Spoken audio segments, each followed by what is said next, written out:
Okay, so episode 5, we're back at Goose Creek Golf Club. And I honestly wasn't gonna do this because this is my second lesson with the PGA Pro. But I figured, I got the new clubs. I think I figured out a few things with my swing. So I'm hoping we can make some good strides forward and hopefully you learn as I learn. So let's go ahead and get into it.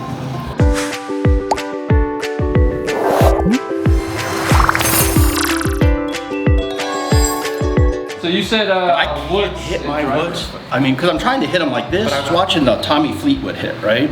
He sort of got this arm underneath, and as he was coming through, he sort of, this hand was like trailing through, right? He was trailing through like that. And I was like, what I do is I just duck hook him, duck hook him, duck hook him. And I feel like I'm gonna slide right under the ball. Because you know, the driver. Yeah, because I'm just used to hitting the iron. Let's take a look. Okay. Because I know Tommy Fleetwood has his own. Oh yeah, things. But he's got that compact little swing like you like, right? So. But remember, we don't want to try to emulate too much of. Oh yeah. No, I mean, too much. Yeah, if I'm not comfortable. Yeah.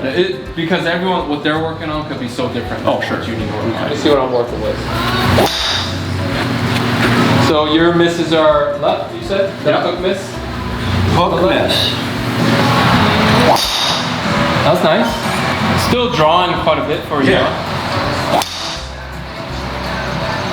Yeah, you're losing a bunch of yardage because it's going so low. Let's see what's going on in your swing. Again, low, right? Low left on your first one. 215 carry. This one was an okay one, right?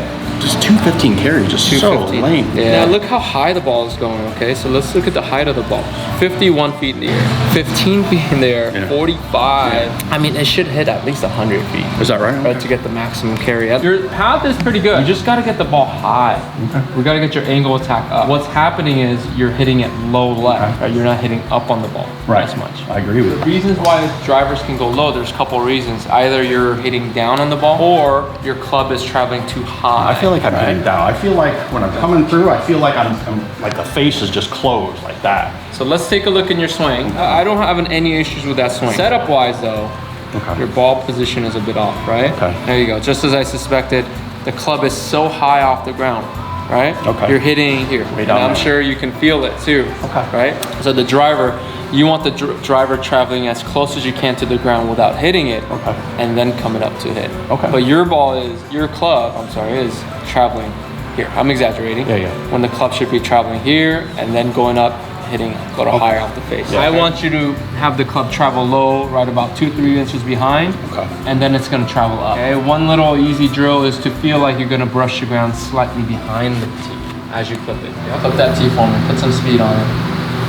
There you go. If we do this correctly, the ball should go a little bit higher. Yeah, we're not technically actually hitting the ground, but you want to feel like you're going to brush the little low, right? Lost it. Do I want it to be here or here? Oh, where your hands are right inside of your left. Just right here. Don't focus on carry yet. I'm not worried about distance. I just want to be able to play with the club. Like, look at the height. You went from averaging about 40 feet in the air to about 70. Let's keep it above 70 feet in the air. Okay. Yeah, we'll take that. Okay. But again, you want to feel that club almost touching the ground. Okay. For you, right? Because your club was just traveling way too high out. Yeah. Okay. Let's continue. Now again, don't focus on direction yet. Nope. I'm not. We'll get there. Yeah. Right. That one was. That felt 79. Good. Okay. We're getting up. A lot more center. Look what happened to your better carry. Okay. Yeah. So right now we're just focusing on carry. So if I get 100, maybe I'll be 250, 260. Right? I think so, right? With now the spin's a little high, which will hopefully go down as you practice. Yeah, I'm sure that last one compared to the ones you're hitting, a lot higher on the face. Okay. The lowest point in your swing arc was about 6 inches behind. If I'm hitting this way and the club is traveling, so your club bottomed out about 6 inches behind it. Okay. Now, that is a little high, but at least you're getting that feel, right? Yeah, you're getting that club bottoming out a little bit. Right. Feel like you're brushing the ground a couple inches behind the ball. You're getting there, right? Look at you. You're the coach of coaches. So now 6 swings, and I'm loving this club already. Yeah, almost 250 carry. Yeah. Spin rate of 1900. Coming down. Now this is really good. 1900 spin rate. Backspin is really good. But for you, most amateurs, let's keep it below 3,000. Okay. And that's playable. Let's see how high it went. 83.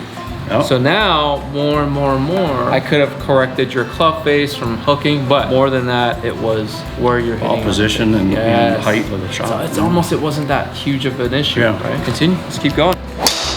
of it. That's okay. Hey, that's the first little fade you hit. And you want to feel like you're brushing the ground behind the ball. There you go. Let's see how high it went. 76? Yep. 76. Good. Good. Notice how all of a sudden the curvature of the ball is kind of tightened up. You're not duck hooking it, right? So even your accuracy improved just by getting that ball position and contact a little better. Again, let's do a couple practice ones. Yeah. Let's actually feel like you're brushing the ground a little behind it. Good. Good. Stay with it. All right. Just keep it simple. You're playing today, so you don't want to overthink. So that sounded low. I mean, you can hear it, to be honest, if you hit enough golf balls. I guess I'm just not as familiar with this driver. Yeah, go ahead and hit ball position a little forward. Right, so let's see that. Told you. Right? That is so where I hit it. That's right where I hit it. I mean, I almost missed that ball. Now here's another reason why. Look, I'm consistent. Like that club is bottoming out.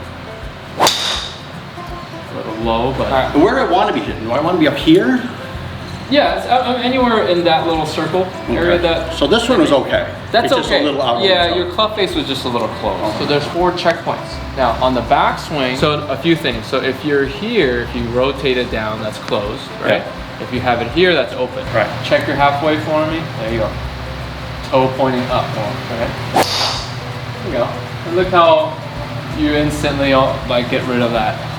Yeah, with range ball, 225 carry, but spin is low. Spins low, right? It was only like club face was a little bit open, which is I kind of felt like I half swung it too. Yeah, 80 feet in the air. Yeah, a lot higher. Great. That's the checkpoint too. Now there's other checkpoints that I use to do some club face control, but for you, if we can just get that club face turned over, it'll reduce your hook.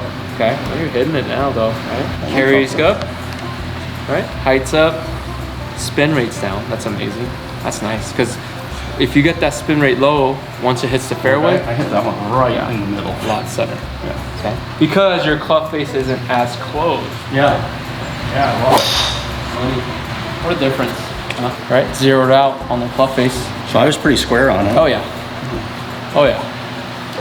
But let me see your woods real quick. You just got these too? Just got like nice. A week ago Tuesday, I think. Stealth is nice. I mean, they're hot right now. Yeah, I mean, I got fitted, and this is what he said was the best for me. So this is a long 3-wood. Yeah. Ooh, this is like a 44-inch. Yeah, it's long. Wow. Yeah. So did you get him extra long because of your height? Yeah, that's what he said. I mean, so yes, the ball position is not as much as a driver, right? There you go. You want to sweep the ground. All right, that's decent contact. One little left, right? You pulled it a little bit. Yeah, I mean, I kind of just wanted to make contact, just bump it out. No, you're fine. Let's keep going. That sounded nice. Here's just my one thing about woods, right? A lot of players tend to kind of hit like an iron. So they come into the ball here. Yeah, that's what I think I was doing. The club's not designed for you to dig, right? Especially because how hollow it is and weak the hosel is. See how obviously big the sole is. It's meant to glide and sweep through it. Okay? So it's like the bounce on a wedge. Yeah, exactly. And you want to use the bounce or sole of the club and let it sweep. So you almost want to feel like you're brushing the ground with this part. Yeah. With the iron, we try to brush the ground with the leading edge coming in. Right. I feel like I'm hitting it back here. Yeah, I got to sweep. As your driver, right? Contact was better, just club face was closed. Okay. Right? And we know how to correct that. I do. We're all right. I do know how to correct. Let's get it, Matt. Come on. How do you hit a fade? What are the things that you think about when you fade? I think about coming across the ball like that. Okay. So you tend to change your swing a little bit. So here's my thing for you. Rather than doing that, right? That's a little bit more advanced, okay? I rather most just change the beginner, intermediate players to hit fades and draws. Change your setup. Keep the same swing, but change the setup. Meaning, instead of doing that, let me get you opening up your body a little bit. See how my feet and my hips and shoulders are aimed a little bit left, right? And then have your club face aimed a little bit to the right and then grip. So you open up your face a little bit? Yeah, open up the face a little bit and swing along your body. So for me to hit a fade, I'll set up more here. Right? To hit a draw, I would set up with my body close to the target, or I'm gonna exaggerate, aiming to the right.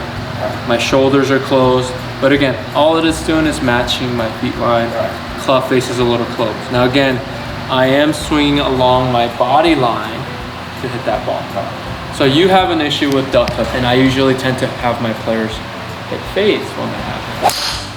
Now you'll see you're gonna start having a little trouble creating a little fade. That's because you're so draw biased, right? You're hooking your ball a lot to the left, so this will be a good exercise for you. Isn't it crazy how you felt like a fade swing, but it's going straight? I mean, I am. Yeah. The reason I literally feel like I'm cutting that. Well, the reason is, Matt, technically you're hitting it down the line because you're too much of a draw. You're hitting it like your stop swing. That's why your ball was going a little right and just hooking to the left. There you go. Feet aim left. Yep. Okay, slightly open, and then swing down your body line. So now we're gonna set up square, but have a little bit of that fade feel. Not bad. Easy, no? Yeah. Right? That was dead straight. Yeah. We'll say almost 220 carry. There you go. Yeah, that's probably like a 230 carry. Hey, it was right down my line. Have fun today. We'll end it on a good note. With the driver, make sure the ball position is forward. Yeah. And then feel like you're gonna sweep the ground about a couple inches behind it. Okay. Right? Now for woods, it's a similar thing, right? You wanna make sure you brush the ground a couple times. Contact is a big issue. Yeah. Now for driver and your wood, practice some fades.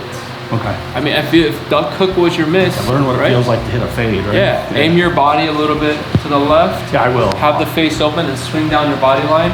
You practice that enough, your duck hook's gonna go away. Awesome. Eric, you straighten it out. If you need a good pro in the Southern California area, this is your guy. So Eric, thank you so much. Matt, pleasure. Appreciate it. Of course. Okay, so we're wrapping up episode 5, and I honestly wasn't planning on doing a video of this. I'm not going to do a video of every one of my lessons because I feel like that won't be enough progression. I might do a lesson here or there if I feel like I figured something out, but there was just so much going on for this one. I wanted to figure out why I couldn't hit my woods and then also take a look at my new irons. So what we're gonna do is we're gonna play around today. I'm gonna hit all my clubs, and then next week I'm gonna bug my poor videographer to go out on the course with me for 9 holes. We're gonna play 9 holes, all the clubs, and make a video out of that. So hopefully you're finding this episode enjoyable and informative, and we will see you next week.